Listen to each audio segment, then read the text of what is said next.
अब जरा इसको कंपेयर करें इसके साथ।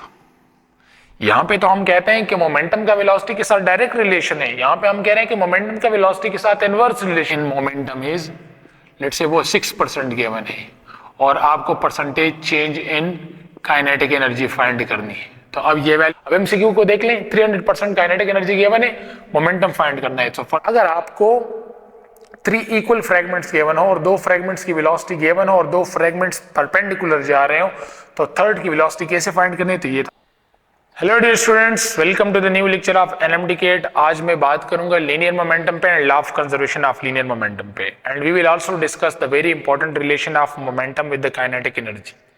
टेस्ट में अक्सर आपको percentage change in kinetic energy given होती है and you will have to find the percentage change in the momentum, and some time you will have the value of percentage change in momentum और आपको kinetic energy की value find करनी होती है। तो उसके लिए शॉर्ट ट्रिक्स भी यूज करेंगे जिसके जरिए आप विद इन सेकंड्स ऐसे एमसीक्यू सॉल्व कर सकते हैं। So without losing your time अपना बॉल पॉइंट और कॉपी उठाइए और ये पॉइंट्स लिखते जाएं। देखिए बेटा, quantity of matter in a body is called mass, लेकिन अगर वही मास मूव करना शुरू करे then it is known as the quantity of motion, and the quantity of motion को हम पढ़ते हैं एक फिजिकल क्वांटिटी के जरिए जिसे कहते हैं लीनियर मोमेंटम। सो सबसे इंपॉर्टेंट पहला सेंटेंस हम लिख सकते हैं कि this is the quantity of motion in a body,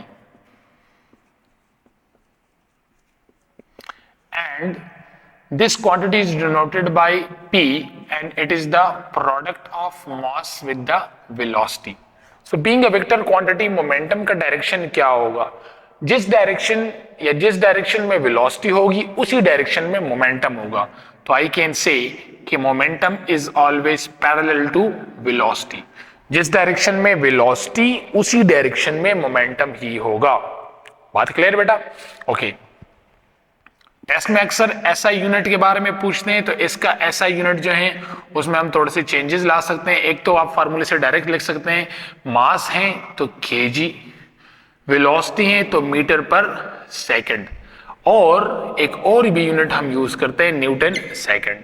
तो केजी मीटर पर सेकंड और newton second both are the units of the linear momentum. अब इसे न्यूटन सेकंड कैसे आया? तो केजी मीटर पर सेकंड को अगर मैं सेकंड के साथ मल्टीप्लाई भी करूं और सेकंड पे डिवाइड भी करूं तो can I write it is kg metre पर सेकंड स्क्वायर इनटू सेकंड। ये बेटा क्या बना? केजी मास, मीटर पर सेकंड स्क्वायर एक्सेलरेशन, तो mass into acceleration Newton second law, तो ये तो न्यूटन बना, ये तो फोर्स बना। तो मैं इस केजी मीटर पर सेकंड की जगह न्यूटन लिख सकता हूं और यहां से सेकंड आ जाएगा। तो आई कैन से कि न्यूटन सेकंड भी यूज कर सकता हूं एज ए एसआई यूनिट और केजी मीटर पर सेकंड भी यूज कर सकता हूं। तो समटाइम्स एमसीक्यूज में आपसे पूछा जाता है कि लीनियर मोमेंटम का यूनिट क्या है, तो it can be Newton second, it can be kg metre पर second, it can be both of these, अगर ऑप्शन सी हो और बोथ ऑफ दीज हो। नाउ रेशोज जो कि बड़ा इंपॉर्टेंट रोल प्ले करती हैं किसी भी टेस्ट में। सबसे पहले तो लेट सपोज हम 2 बॉडीज लेते हैं। लेट से ये कोई बॉडी ऑफ मास m1 है और ये बॉडी ऑफ मास m2 है।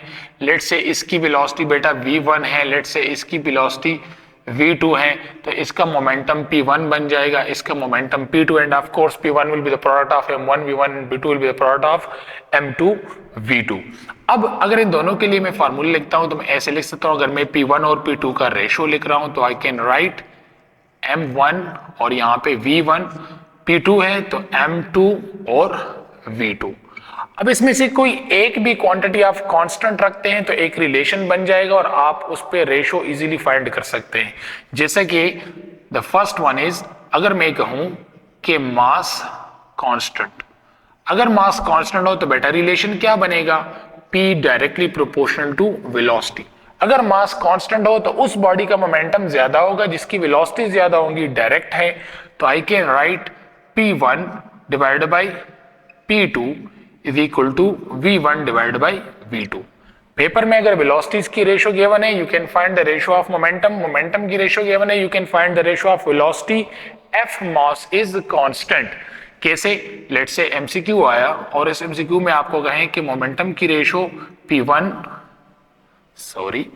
P1 रेशो P2 अगर वो आपको गिवन हो and let's say that is 3:4, तो बताएं कि V1 रेशो V2 क्या होंगी, तो कोई भी चेंजेस नहीं, एग्जैक्टली सेम 3:4 डायरेक्ट रिलेशन है। इसी तरह इसमें अगर मैं दूसरा लूं और मैं अगर वेलोसिटी को कांस्टेंट रखूं, F वेलोसिटी इज कांस्टेंट, तो फिर मैं कह सकता हूं कि momentum directly proportional to mass होगा। अगर वेलोसिटी कांस्टेंट हो तो momentum is directly proportional to mass, it means P1 is divided by P2 will be equal to M1 divided by M2। अगर वेलोसिटी कांस्टेंट हो, जिस बॉडी का मास ज्यादा होगा उसी का मोमेंटम ज्यादा होगा, क्योंकि डायरेक्ट रिलेशन है। तो अगर आपको मास की रेशियोज गिवन है, आप मोमेंटम की रेशियोज डायरेक्ट लिख सकते हैं। And the last relation is that is the third one, अगर मोमेंटम कांस्टेंट हो, जिसे हम बाद में पढ़ेंगे भी, law of conservation of momentum इसी को कहते हैं। अगर मोमेंटम कांस्टेंट हो, अगर P कांस्टेंट हो, तो यहाँ पे P कांस्टेंट करे तो इसका मतलब क्या होगा, फार्मूले को जरा देख लें, P is equal to mv, यही फार्मूला है ना बेटा। अगर P कांस्टेंट हो तो constant is equal to mv, तो यहाँ पे कांस्टेंट को हटाना हो तो मास और वेलोसिटी का relation v is inversely proportional to mass. I can say कि प्रोडक्ट सेम रहेगा, m1 v1 is equal to m2 v2। अगर मोमेंटम कांस्टेंट हो, अगर मोमेंटम कांस्टेंट हो तो ये प्रोडक्ट और ये प्रोडक्ट कांस्टेंट रहेगा। समझ आ जाएगी अभी law of conservation of momentum में। बहरहाल अगर P कांस्टेंट हो तो वेलोसिटी का मास के साथ इनवर्स रिलेशन, तो v1 डिवाइड बाई v2। अब आपने m1 और डिवाइड बाई m2 अगर लिखा तो गलत है, डायरेक्ट रिलेशन नहीं है बेटा, इनवर्स रिलेशन है। तो मैं क्या लिखूंगा, v1 के लिए मास यहाँ पे ये m1 और v2 का मास यहाँ पे m2। अब अगर आपको वेलोसिटीज की रेशो गिवन हो और आपसे मास की रेशो में फाइंड किया जाए तो उसको इनवर्स करें, उसको उल्टा करें। कैसे, अगर एमसीक्यू में कहें आपसे, अगर एमसीक्यू में कहें, यहां पे लिख लेते हैं, अगर आपको let's say v1 ratio v2 given है वो 1 डिवाइड बाई 2 है, या अगर ऐसे लिखा हो कि v1 ratio v2 is equal to 1 ratio 2, तो बताएं मासेस की रेशो क्या होंगी, m1 m2। तो इसको उल्टा करें, 2 रेशो 1, वो 1 रेशो 2, तो ये 2 रेशो 1 बन जाएगी। ठीक है, बाकी डायरेक्ट सिर्फ अगर मोमेंटम कांस्टेंट हो तो फिर मास और v एक दूसरे को इनवर्स रिलेशन है। लेकिन यहाँ पे इंपॉर्टेंट रिलेशंस कब बनती हैं, जब इसमें काइनेटिक एनर्जी को आप इंक्लूड करते हैं। और अगर मैं कहूं काइनेटिक एनर्जी का relation, kinetic energy is equal to 1/2 mv और v, 1/2 mv स्क्वायर, तो मैं ऐसे लिख सकता हूं। ये mv यहाँ पे क्या है, मोमेंटम है, तो can I write kinetic energy is equal to, यहाँ पे आ जाएगा pv डिवाइड बाई 2। अब देखिए बेटा, अगर मोमेंटम कांस्टेंट हो तो काइनेटिक एनर्जी का वेलोसिटी के साथ डायरेक्ट रिलेशन, अगर वेलोसिटी कांस्टेंट हो तो काइनेटिक एनर्जी का मोमेंटम के साथ रिलेशन, अगर काइनेटिक एनर्जी कांस्टेंट हो तो मोमेंटम का वेलोसिटी के साथ इनवर्स रिलेशन होगा। तो इसमें से 3 रिलेशन में और लिख सकता हूं। कैसे, अगर काइनेटिक एनर्जी पहले लेते हैं, अगर मोमेंटम कांस्टेंट हो तो काइनेटिक एनर्जी डायरेक्टली प्रोपोर्शनल होती है वेलोसिटी को, यानी kinetic energy 1 divide by kinetic energy 2 is equal to v1 divide by v2, जिस तरह हमने यहां पे किया। ठीक है, तो अगर मोमेंटम कांस्टेंट तो kinetic energy directly proportional to v। इसी तरह अगर इसमें वेलोसिटी कांस्टेंट हो, यानी अगर 2 बॉडीज हैं और दोनों बॉडी इक्वल वेलोसिटी के साथ मूव कर रहे हैं, तो बताएं काइनेटिक एनर्जी का मोमेंटम के साथ क्या रिलेशन होगा। तो kinetic energy is directly proportional to, अगर वेलोसिटी कांस्टेंट तो p रह गया, तो डायरेक्टली रिलेटेड मोमेंटम के साथ। बात समझ आई बेटा, अगर वेलोसिटी कांस्टेंट तो kinetic energy directly proportional to momentum, यानी kinetic energy 1 divide by 2 is equal to p1 divided by p2। And the last and the very important relation is, अगर काइनेटिक एनर्जी कांस्टेंट हो, kinetic energy constant हो, तो ये product constant रहेगा, pv constant रहेगा, यानी kinetic energy constant तो pv constant, तो can I write p is inversely proportional to velocity. फिर मोमेंटम का वेलोसिटी के साथ क्या रिलेशन होगा, इनवर्स रिलेशन होगा। I can write p1 divide by p2 is equal to v2 divide by v1। Clear बेटा, kinetic energy constant तो momentum का वेलोसिटी के साथ रिलेशन क्या होगा, इनवर्स होगा। यहां पे देखिए, अब जरा इसको कंपेयर करें इसके साथ। यहां पे तो हम कहते हैं कि मोमेंटम का वेलोसिटी के साथ डायरेक्ट रिलेशन है, यहां पे हम कह रहे हैं कि मोमेंटम का वेलोसिटी के साथ इनवर्स रिलेशन है। क्यों? बिकॉज कांस्टेंट चेंज हुआ। अगर मास कांस्टेंट हो तो फिर मोमेंटम का वेलोसिटी के साथ डायरेक्ट रिलेशन, लेकिन अगर काइनेटिक एनर्जी कांस्टेंट हो तो फिर मोमेंटम का वेलोसिटी के साथ डायरेक्ट रिलेशन नहीं है, फिर इनवर्स रिलेशन है। तो एमसीक्यूज आप जब रीड करते हैं तो स्टेटमेंट को गौर से रीड किया करें। अगर स्टेटमेंट में लिखा हो कि मास कांस्टेंट है और वेलोसिटीज की रेशियो गिवन, तो मोमेंटम की रेशियो वही सेम होंगी। लेकिन अगर एमसीक्यू में लिखा हो कि काइनेटिक एनर्जी कांस्टेंट है और ये रेशियो गिवन हो v2 और v1 की, तो मोमेंटम की रेशियो फिर आपने इनवर्स लिखनी पड़ेगी। कैसे? अगर काइनेटिक एनर्जी कांस्टेंट हो, लेट्स से काइनेटिक एनर्जी क्या है, कांस्टेंट है, यानी एमसीक्यू स्टेटमेंट में कहें काइनेटिक एनर्जी कांस्टेंट है और आपसे कहें कि P1 डिवाइड बाई P2 या P1 रेशो P2 वो 1:2 है, तो बताएं कि वेलोसिटीज की रेशो क्या होंगी। तो अगर आपने इसके साथ कांस्टेंट नहीं पढ़ा और आप सिर्फ ये कहते हैं कि मोमेंटम का वेलोसिटी के साथ डायरेक्ट रिलेशन है, तो आप यहाँ पे 1:2 लिखेंगे, जो कि गलत होगा। नहीं, फिर इनवर्स 2:1। क्यों? क्योंकि यहाँ पे काइनेटिक एनर्जी कांस्टेंट है। ठीक बेटा, इसी इक्वेशन में थोड़ी सी चेंजेस और करते हैं। और अगर मैं इस काइनेटिक एनर्जी के इक्वेशन को, जिसे हम 1/2 mv² लिखते हैं, अगर मैं इसे मास के साथ मल्टीप्लाई भी करूं और डिवाइड भी करूं, तो can I write kinetic energy is equal to m² v² divide by 2m। The very important relation, kinetic energy is equal to, यहां पे आ जाएगा p² divided by 2m। Kinetic energy is equal to p² divided by 2m, or I can write p² is equal to 2m into kinetic energy। यहां से square हटाएं तो यहां पे आ जाएगा स्क्वायर रूट। ये दो बड़े इंपॉर्टेंट रिलेशन है बेटा। और इसके बाद जो पूरी बात होगी वो इस पे मैं बात करूंगा कि अगर आपको काइनेटिक एनर्जी गिवन हो तो मोमेंटम कैसे फाइंड करेंगे, रेशियोज कैसे फाइंड करते हैं और परसेंटेज कैसे फाइंड करते हैं। यहां पे देखिए बेटा, अब मेरे पास रिलेशंस और भी चेंज होगी। अब रिलेशंस को याद करने की जरूरत नहीं है, बस P = mv फार्मूला याद हो, ये फार्मूला याद हो, kinetic energy 1/2, kinetic energy is equal to 1/2 या p² डिवाइड बाई 2m, ये याद हो तो कोई भी इसमें कांस्टेंट पुट करे तो आपको रिलेशन मिल जाएगा। अब यहाँ पे देखें, हमने यहाँ पे पढ़ा, यहाँ पे एक रिलेशन, चलो पहले रिलेशन लिखते हैं तो इसके साथ कंपेयर करते हैं। अब देखें, अगर मास कांस्टेंट हो, F मास इज कांस्टेंट, अगर मास कांस्टेंट हो तो काइनेटिक एनर्जी का P के साथ relation, kinetic energy is directly proportional to p²।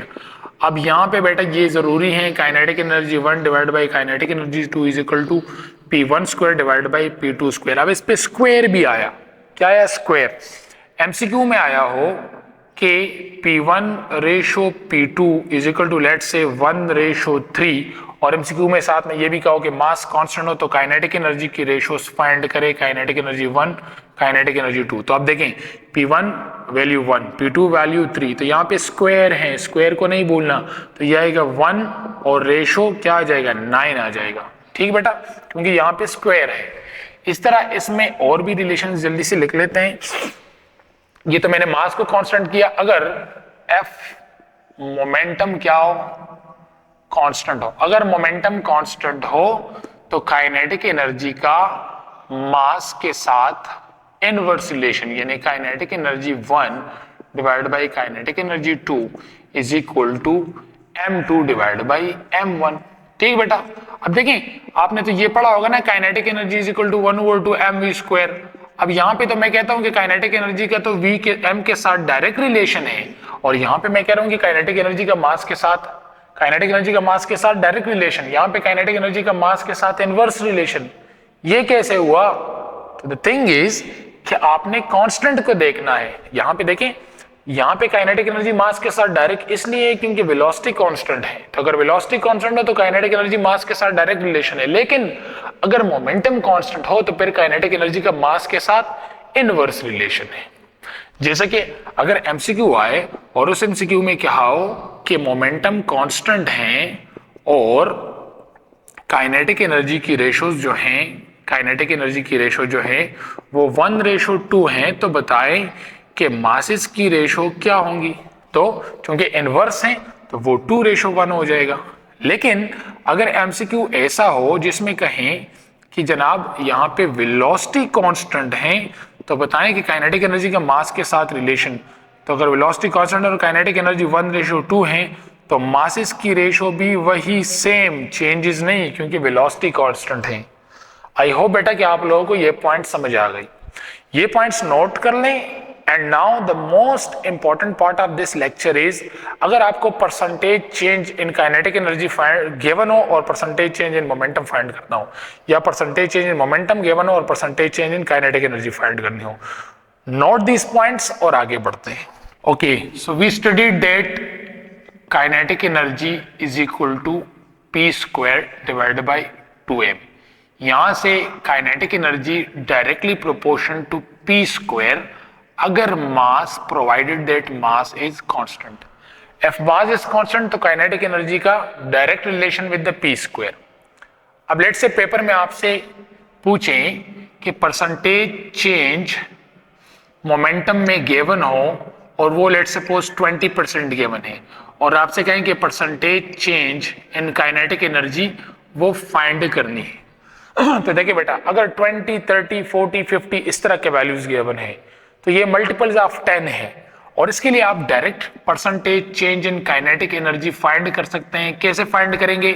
तो अगर 20% है तो इस 20 को 20 के साथ ऐड करें, फिर प्लस, और मल्टीपल्स ऑफ 10 है तो इसको 10 पे डिवाइड करें तो 2 आएगा, तो 2 + 2 लिख ले।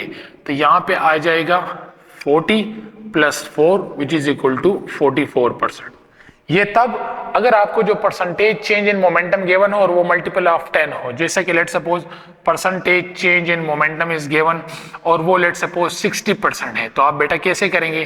तो percentage change in kinetic energy find करनी हो तो 60 + 60, ठीक है, प्लस ये मल्टीपल ऑफ 10 है तो 10 पे डिवाइड करें तो 6 आएगा ना। तो यहाँ पे ये 2 + 2 नहीं है बेटा, सॉरी, ये 2 × 2 है, 2 × 2 नॉट प्लस, 2 × 2। तो यहाँ पे 6 × 6। तो percentage change in kinetic energy is equal to 60 + 60 120 + 6 = 36। तो इससे आ जाएगा 1 3 4 5 156%। ठीक है, ये कब? जब मल्टीपल ऑफ 10 गिवन हो। जिस तरह की एक और भी कर लेते हैं, let's say percentage change in momentum is given और वो गिवन है लेट्स से 40%। तो बताएं कि percentage change in kinetic energy कितनी होगी? तो वेरी सिंपल, ये मल्टीपल ऑफ 10 है तो आप डायरेक्ट क्या करेंगे? आप percentage change in kinetic energy find कर रहे हैं तो 40 + 40, ठीक है, फिर प्लस करना है और ये मल्टीपल ऑफ 10 तो 10 पे डिवाइड करें तो 4 आएगा, तो 4 × 4, तो इससे आएगा 80 और प्लस 4 + 4 × 4 16, तो इससे आएगा 96%। लेकिन अगर कोई वैल्यू ऐसे गिवन हो जो मल्टीपल ऑफ 10 नहीं है तो फिर आपने percentage change in kinetic energy अगर फाइंड करनी है तो p², ठीक है, या ये शॉर्टकट यूज करें 2p + p² डिवाइडेड बाय 100। जैसे कि पहले इस पे यही वाला करते हैं जो 20% हमने किया था। अगर percentage change in momentum is 20% तो percentage change in kinetic energy कितनी होंगी? तो 2 यहाँ पे 20% प्लस यहाँ पे 20² डिवाइडेड बाय 100। तो percentage change in kinetic energy अगर फाइंड करनी है तो 2 को 20 से मल्टीप्लाई करें तो 40%, 20 को स्क्वायर ले तो +200, ठीक है, डिवाइड बाय 100। तो इससे आ जाएगा, सॉरी, 20 को स्क्वायर कर ले तो इससे 400 आएगा।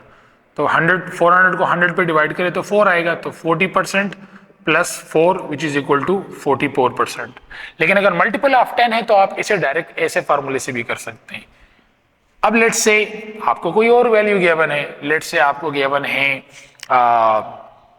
Percentage change in kinetic energy is in momentum is, let's say वो 6% गिवन है और आपको percentage change in kinetic energy find करनी है। तो अब ये वैल्यू देखें, this is not multiple of 10, तो आप क्या करेंगे?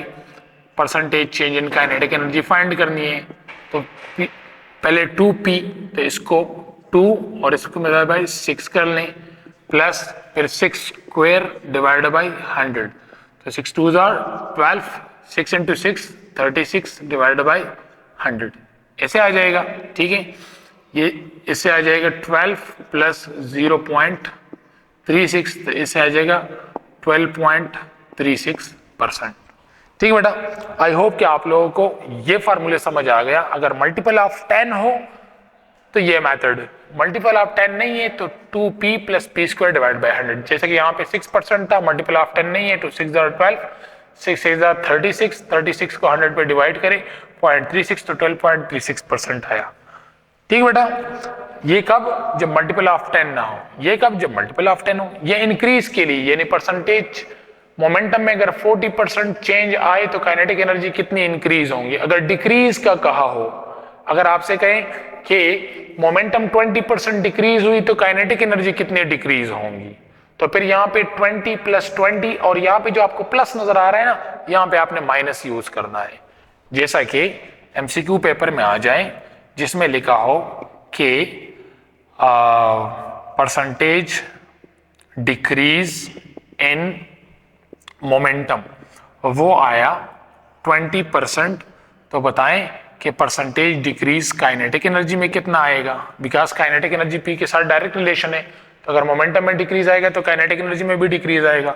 तो यहाँ पे कितना डिक्रीज आएगा, तो मल्टीपल ऑफ 10 है तो आप तो इजी ऐसे भी कर सकते हैं 20 प्लस 20, लेकिन यहाँ पे जो आपको ये प्लस नजर आ रहा है इसके लिए माइनस लिख ले।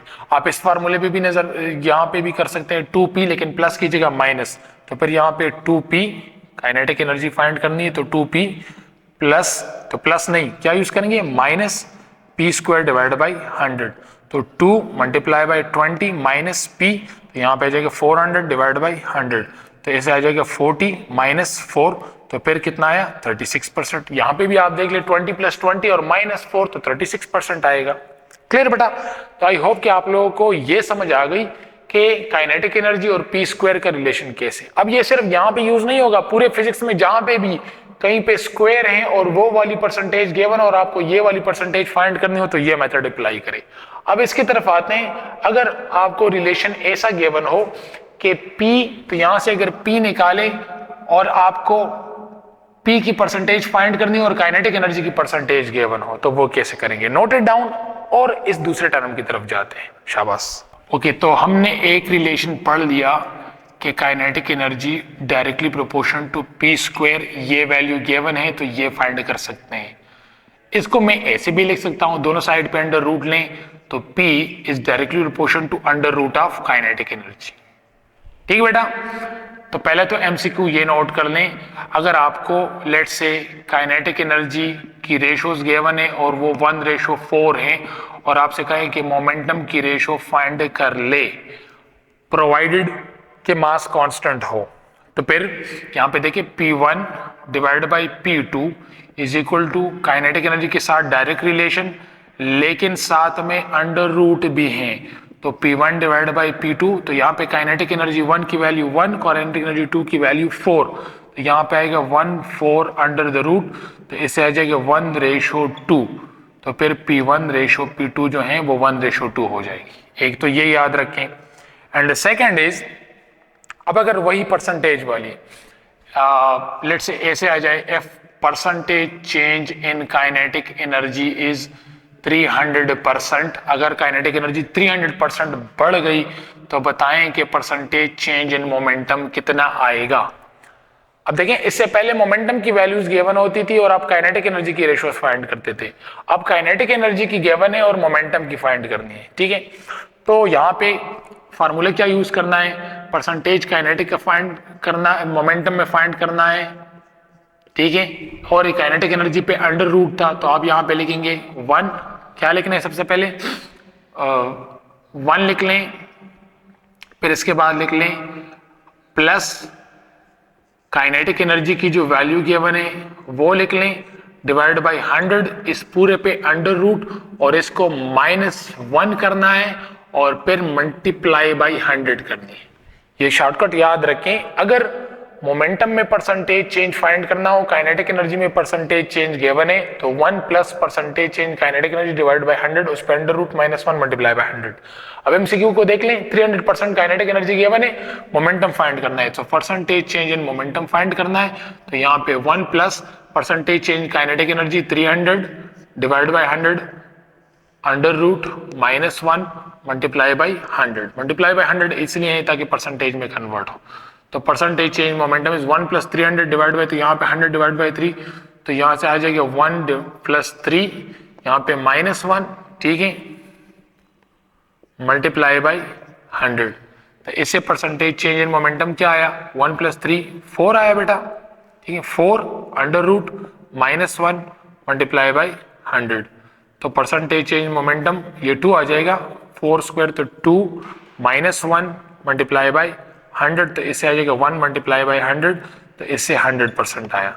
तो अगर काइनेटिक एनर्जी में चेंज 300% गिवन है तो मोमेंटम में चेंज कितना आएगा, तो वो 100% आएगा। इससे पहले जो हमने फार्मूला किया था उस पे कर ले, अगर मोमेंटम 100% हो तो काइनेटिक एनर्जी की वैल्यू जरूर 300% निकली। ये इंक्रीज के लिए, अगर डिक्रीज हो बेटा तो आपने पूरे फार्मूला ऐसे ही लिखना है, -1 में चेंजेस नहीं करने, यहाँ पे 1 प्लस की जगह आपने 1 minus percentage change kinetic energy divide by 100 given. अगर आपको कहेंगे काइनेटिक एनर्जी 300% डिक्रीज हुई तो मोमेंटम कितना डिक्रीज होगा, तो यहाँ पे प्लस की जगह क्या लिख लें, माइनस लिख लें, बाकी फार्मूले same. Clear? So this was all about the percentage changes.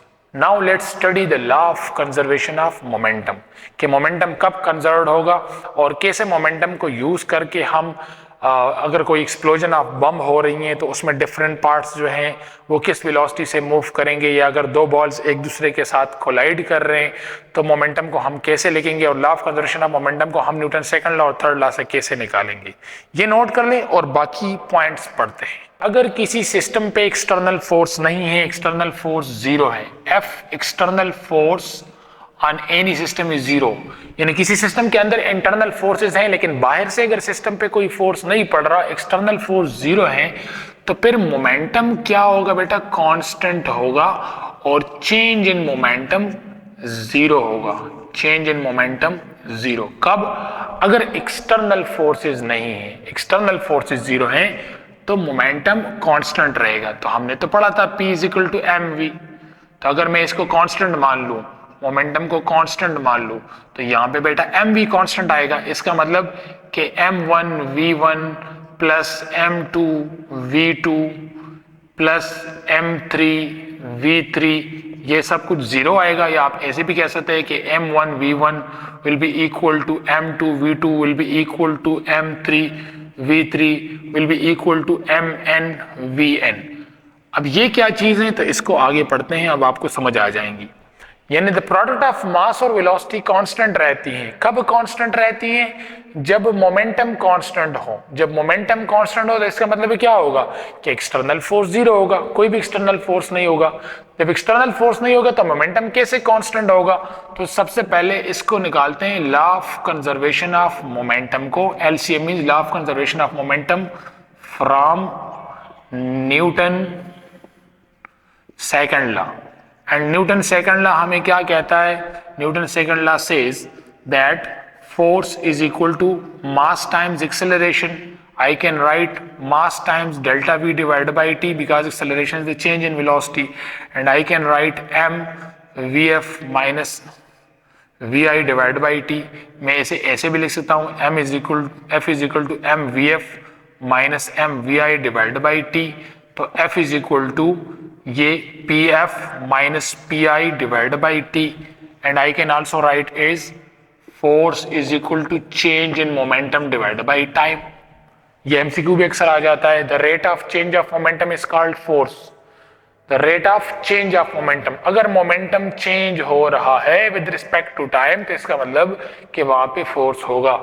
अब यहाँ पे अगर ये external force है और मैं कहूँ F external force is 0, अगर एक्सटर्नल फोर्स किसी सिस्टम पे नहीं है, दो बॉल्स जा रहे हैं या कोई बम एक्सप्लोड कर रहा है, तो वो सारे एग्जांपल्स अभी पढ़ेंगे। अगर उस पर एक्सटर्नल फोर्स नहीं है तो चेंज इन मोमेंटम, यहाँ पे देखिए एक्सटर्नल फोर्स को जीरो पुट करें तो zero is equal to delta P divide by T, T multiply by zero तो delta P is equal to zero. इसका मतलब क्या होगा कि P F minus P I will be equal to zero. इसका मतलब कि इनिशियल मोमेंटम फाइनल मोमेंटम के बराबर होगा और इसे कहते हैं कंजर्व्ड, यानी मोमेंटम कंजर्व्ड होगा।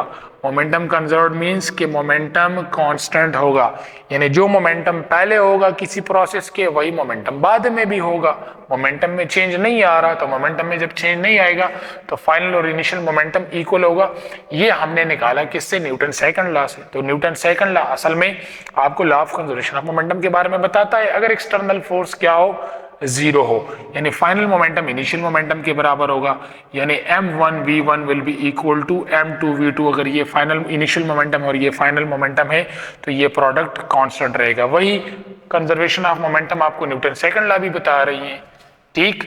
And conservation of momentum Newton third law भी से निकाल सकते हैं, law of conservation of momentum from Newton third law. Newton third law क्या कहता है? न्यूटन थर्ड लॉ सेज कि लेट्स से ये अगर कोई बॉल है, ये दो बॉल्स जा रहे हैं, इस बॉल की मास m1, इसकी वेलोसिटी v1, इसकी मास m2, वेलोसिटी v2। दोनों बॉल यानी अगर वेलोसिटी v2 कम है और वेलोसिटी v1 ज्यादा है तो दोनों बॉल जो हैं वो कोलाइड करेंगे और कोलिजन के बाद ये फिर मूव करेंगे। तो जब कोलिजन के बाद फिर मूव करेंगे तो मासेस में चेंज नहीं आई, लेकिन वेलोसिटी चेंज तो ये v1 डैश और वेलोसिटी चेंज तो ये v2 डैश। अब देखें, मोमेंटम अगर लिखना हो तो चेंज इन मोमेंटम अगर लिखना हो तो वो फाइंड करना है। इससे पहले थर्ड लॉ को मैं यूज कर रहा हूं। तो थर्ड लॉ क्या कहता है? To every reaction there is always an equal but opposite reaction force. यानी अगर ये बॉल इस पे F, यानी इस पे अगर F12 फोर्स है और लेट सपोज इस पे F21 फोर्स है, लेट से ये 1 है ये 2 है, तो 2 पे जो फोर्स है इसकी वजह से वो F21 है और 1 पे जो फोर्स है 2 की वजह से वो F12 है। और हमने कहा था न्यूटन थर्ड लॉ में कि F12 will be equal to F21, ये मैग्नीट्यूड। और अगर वेक्टर क्वांटिटी लिखनी है तो इसके साथ माइनस लिखना पड़ेगा, because both forces are equal but opposite in nature. तो F12 is equal to minus F21। अब force Newton second law delta P divide by T है, तो मैं ले सकता हूँ यहाँ पे डेल्टा P आ जाएगा डिवाइड बाई T, यहाँ पे minus delta P divide by T आएगा। ये P1 मोमेंटम, ये P2 मोमेंटम टाइम के साथ कैंसिल, तो delta P1 is equal to minus delta P2। अब देखें, डेल्टा P1 पहले बॉडी का मोमेंटम, तो delta P1 change in momentum पहली बॉडी की, तो पहली बॉडी की final momentum minus initial momentum, तो फाइनल मोमेंटम इसका m1 v1 डैश और इसका initial momentum minus m1 v1, final minus initial. यहाँ पे माइनस पहले से है और डेल्टा P2 यानी बॉडी 2 की फाइनल मोमेंटम माइनस इनिशियल, तो फाइनल मोमेंटम क्या होगा? Product of mass and velocity, तो m2 v2 dash minus m2 v2, ये फाइनल ये इनिशियल। तो इसको ऐसे भी लिख सकता हूँ m1 v1 dash minus m1 v1 is equal to minus इसके साथ मल्टीप्लाई तो m2 v2 डैश माइनस इसके साथ मल्टीप्लाई तो प्लस m2 v2। अब ये जरा रीअरेंजिंग करें तो m1 v1 को इस साइड पे ले आए बेटा तो प्लस हो जाएगा ना, तो m1 v1 plus m2 v2, ये नेगेटिव टर्म उस साइड पे ले जाए तो m1 v1 dash plus m2 v2 dash, तो ये पूरा का पूरा फाइनल मोमेंटम, ये पूरा का पूरा इनिशियल मोमेंटम। तो इसका मतलब कि फाइनल मोमेंटम बराबर आया इनिशियल मोमेंटम के। Again the law of conservation of momentum from the Newton's third law. तो law of conservation of momentum जो है वो हम डिफाइन कर सकते हैं या लिख सकते हैं न्यूटन सेकंड लॉ से भी और न्यूटन थर्ड लॉ से भी। तो अगर एमसीक्यू में आ जाए कि law of conservation of momentum is based on the Newton third law और न्यूटन सेकंड लॉ, तो दोनों पे बेस करता है, न्यूटन थर्ड लॉ पे भी बेस कर रहा है और न्यूटन सेकंड लॉ पे भी बेस कर रहा है।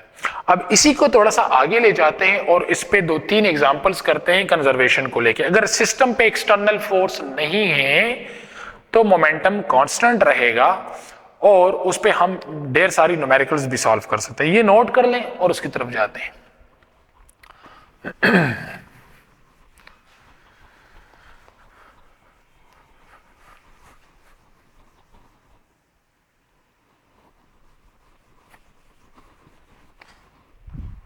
ओके, लेट्स से अगर दो बॉल्स हैं और वो एक दूसरे की तरफ मूव कर रहे हैं विद वेलोसिटी v1 और v2, इसकी मास m1, इसका मास m2, कोलाइड कर गए, फिर एक इस तरफ जा रहा है m1 with velocity v1 dash और ये इस तरफ जो v2 डैश और ये m2। अच्छा बेटा, momentum being a vector quantity, तो क्या करना है, आपने डायरेक्शंस को देखना है। अब यहाँ पे अगर ये इनिशियल मोमेंटम, ये फाइनल मोमेंटम, तो जैसा हमने कहा था कि अगर एक्सटर्नल फोर्स जीरो है, ये दो बॉल जब मूव कर रहे थे, लेट्स सपोज इस पे कोई भी एक्सटर्नल फोर्स नहीं था, कोलाइड हो गए, तो कोलिजन के दरमियान आप मोमेंटम ट्रांसफर हुआ, लेकिन मोमेंटम एक दूसरे के साथ लेन देन तो करेगा, लेकिन इनिशियल की पूरी वैल्यू फाइनल की पूरी वैल्यू के बराबर होंगी। मे बी दोनों का मोमेंटम चेंज हो जाए, लेकिन इनिशियल मोमेंटम का सम और फाइनल मोमेंटम का सम इक्वल होगा। अब अगर एक्सटर्नल फोर्स जीरो है तो initial momentum must be equal to final momentum. अब देखिए बेटा, ये पॉजिटिव डायरेक्शन में जा रही हैं, तो इनिशियल मोमेंटम सिस्टम का m1 v1, यहां पे इनिशियल मोमेंटम सिस्टम का m2, ये मास नेगेटिव डायरेक्शन में जा रहा है, ठीक है, so minus m2 v2, it must be equal to किसके बराबर होगा।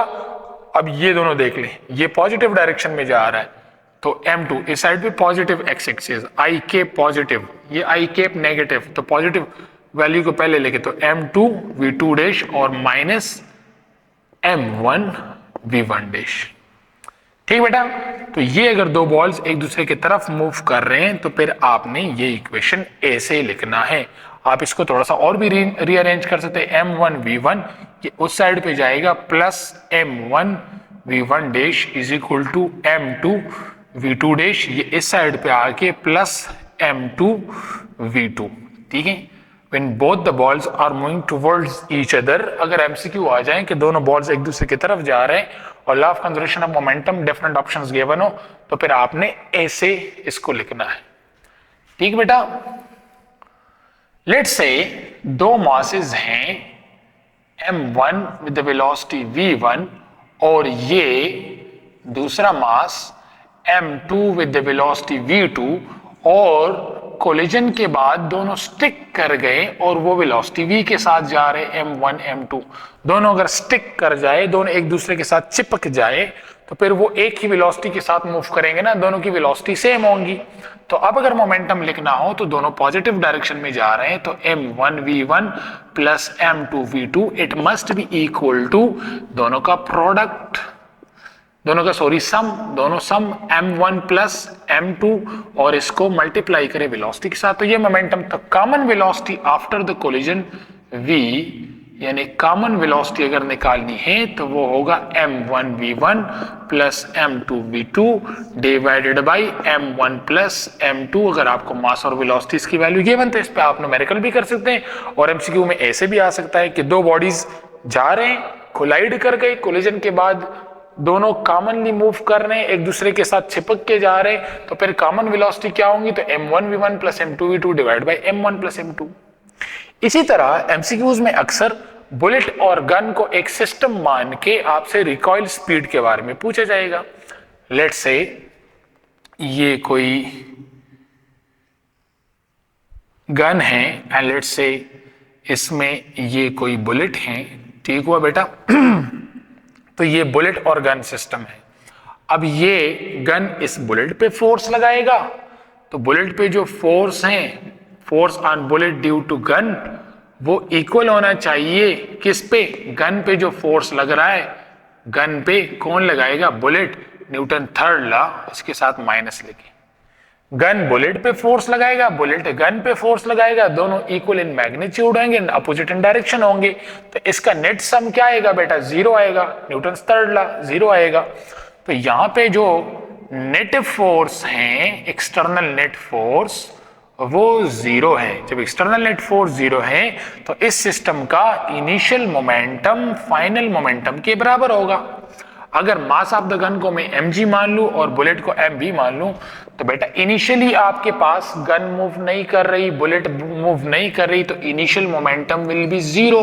और फाइनल मोमेंटम लिखना हो तो बेटा बुलेट इस डायरेक्शन में जा रही है, बुलेट आई के पॉजिटिव डायरेक्शन में जा रही है, एक्स एक्सिस पॉजिटिव डायरेक्शन में जा रही है, तो mass of the bullet, velocity of the bullet mvvb।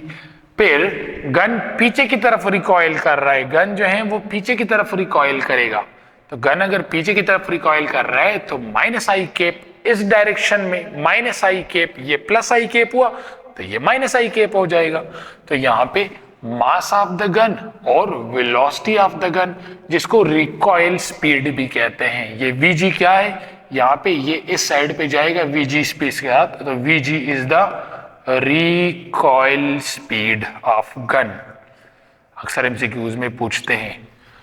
तो यहां से अगर आप इसको उस साइड पे ले जाए तो mass of the gun, velocity of the gun is equal to mass of the bullet, velocity of the bullet. Recoil speed निकालनी हो तो Vg is equal to mass of the bullet, velocity of the bullet and mass of the gun. आपको इसमें से ये तीन variable given होंगे, आप कोई भी चौथा वेरिएबल फाइंड कर सकते हैं।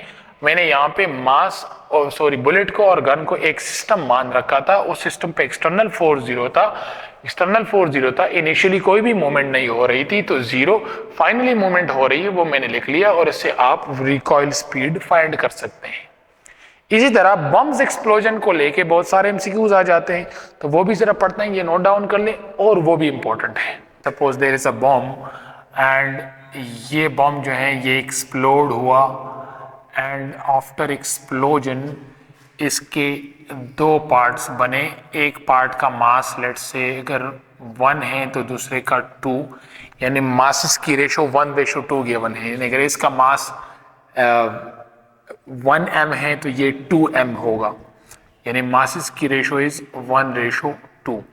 And let's say after explosion अगर इसकी वेलोसिटी जो है वो 5 मीटर पर सेकंड हो, तो बताएं कि ये वेलोसिटी कितनी होंगी दूसरी फ्रेगमेंट्स की।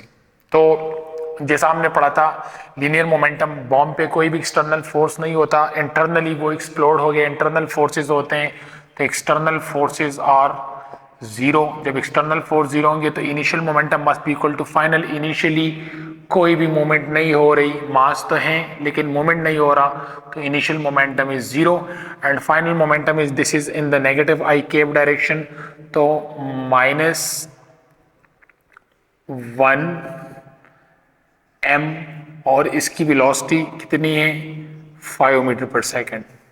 ठीक, ये पॉजिटिव डायरेक्शन में +2m into v2 and I am interested in v2, तो इससे आ जाएगा ये 5m इस साइड पे चला जाएगा तो 5m पॉजिटिव और ये बन जाएगा 2m v2, m के साथ cancel, v2 is equal to 5 divided by 2 metre पर सेकंड।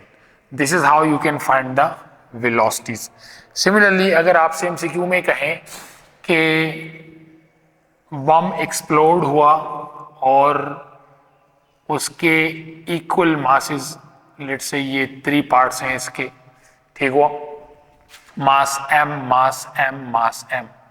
बम एक्सप्लोड हुआ और एक्सप्लोजन के बाद इसके 3 फ्रेगमेंट्स हैं और 2 फ्रेगमेंट्स एक दूसरे को परपेंडिकुलर गए, यानी इसका मास जो है वो m है, इसका मास भी m, तो इसकी वेलोसिटी लेट्स सपोज 8 मीटर पर सेकंड और इसकी वेलोसिटी 6 मीटर पर सेकंड, तो बताएं कि इस मास की वेलोसिटी क्या होंगी। तो लेट्स सपोज ये v1 है, लेट्स से ये v2 है, तो बताएं कि ये वेलोसिटी कितनी होगी। अब देखें आपके पास 3 फ्रेगमेंट बन गई, तो इनिशियली तो आपके पास वेलोसिटी 0 होंगी, लेकिन फाइनल वेलोसिटी अगर लिखनी हो तो यहाँ पे सिर्फ x एक्सिस था, अब यहाँ पे x एक्सिस भी है, x एक्सिस भी है और y एक्सिस भी है, तो मोमेंटम मस्ट बी 0, तो initial momentum must B 0, final momentum जो है वो हम देखते हैं, तो अलोंग x एक्सिस पहले देखते हैं, तो final momentum along x axis, ठीक है, तो अलोंग x एक्सिस एक मास ये है नेगेटिव डायरेक्शन में जा रहा है, तो ये हुई इसका मास m है और वेलोसिटी 8, तो 8m और इसके साथ नेगेटिव आ जाएगा, ठीक, क्योंकि ये x डायरेक्शन में जा रहा है। ये जो v1 है इसकी सारी की सारी वेलोसिटी सिर्फ y डायरेक्शन में, कोई भी x डायरेक्शन नहीं है, ये मास इस डायरेक्शन में जा सकता है और इसकी वेलोसिटी का ये कंपोनेंट vx हो जाएगा, तो प्लस मास कितना है m और इसका कंपोनेंट वी एक्स और पॉजिटिव डायरेक्शन में। तो ये आपके पास आना चाहिए 0, बिकॉज फाइनली ये भी 0 आना चाहिए। तो यहाँ से वी एक्स निकालें तो m v x is equal to 8 positive, तो 8 एम के साथ कैंसिल, तो v x is equal to 8 metre per second, यानी ये 8 मीटर पर सेकंड के साथ आई, और किस डायरेक्शन में, आई कैप डायरेक्शन में। इसी तरह ये मास यहाँ पे मोमेंटम वाई एक्सिस पे भी 0 होना चाहिए, तो वाई एक्सिस पे ये नेगेटिव डायरेक्शन में जा रहा है, तो मैं लिख सकता हूँ कि यहाँ पे वेलोसिटी 6 मीटर पर सेकंड है और मास m है, तो ये आ जाएगा -6m। और ऊपर ये जो मास है ये मूव कर सकता है वेलोसिटी वी वाई डायरेक्शन में, तो प्लस मास m है तो m लिख लें, और वी वाई डायरेक्शन में इज इक्वल टू ये भी 0 आना चाहिए, बिकॉज इनिशियल अगर मोमेंटम 0 है तो फाइनल भी 0 आना चाहिए। यहाँ से वी वाई निकाले तो मास मास के साथ कैंसिल, और 6 मीटर पर सेकंड आया, तो ये वेलोसिटी 6 मीटर पर सेकंड। अब ये मास जब मूव करेगा तो इसका x कंपोनेंट भी है, y कंपोनेंट भी है, तो ये इसकी कोई वेलोसिटी होगी। तो अगर ये वेलोसिटी फाइंड करनी हो तो velocity is equal to x component 8 metre पर second plus y component 6 metre पर सेकंड, ये i डायरेक्शन में, ये j डायरेक्शन में। इसका मैग्नीट्यूड फाइंड करना हो तो आपने पढ़ा होगा, ये 8 square plus 6 square under root लें, तो 8 इंटू 8 64, 6 इंटू 6 36 अंडर रूट ले, इससे 100 अंडर रूट, इससे आ जाएगा 10 मीटर पर सेकंड। तो ये वेलोसिटी कितनी होगी, 10 मीटर पर सेकंड। इन शॉर्ट, अगर आपको 3 इक्वल फ्रैगमेंट्स गिवन हो और 2 फ्रैगमेंट्स की वेलोसिटी गिवन हो और 2 फ्रैगमेंट्स परपेंडिकुलर जा रहे हो, तो थर्ड की वेलोसिटी कैसे फाइंड करनी है, तो ये तो आपके समझाने के लिए था, आप डायरेक्ट यूज कर सकते हैं 8 मीटर पर सेकंड, यानी यहाँ पे आई कंपोनेंट प्लस जे कंपोनेंट और उसका अंडर रूट ले। अगर यहाँ पे आपसे डायरेक्शन के बारे में पूछा है तो theta is equal to tangent inverse, इस फ्रैगमेंट का डायरेक्शन क्या होगा, तो यहाँ पे आप थीटा फाइंड कर सकते हैं। तो theta is y divide by x component, तो v y divide by v x component, तो वी वाई इज आपको गिवन है, तो that will be tangent inverse, tangent inverse, और क्या आ जाएगा, y कंपोनेंट 6 डिवाइड बाई 8, ये इसका डायरेक्शन हो जाएगा। ठीक बेटा।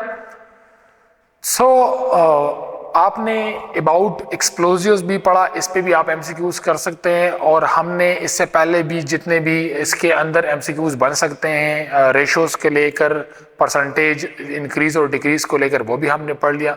नेक्स्ट वीडियो में इंशाल्लाह इसको कंपेयर करेंगे इम्पल्स के साथ और वो इन डिटेल पढ़ेंगे। तब तक के लिए अल्लाह हाफिज।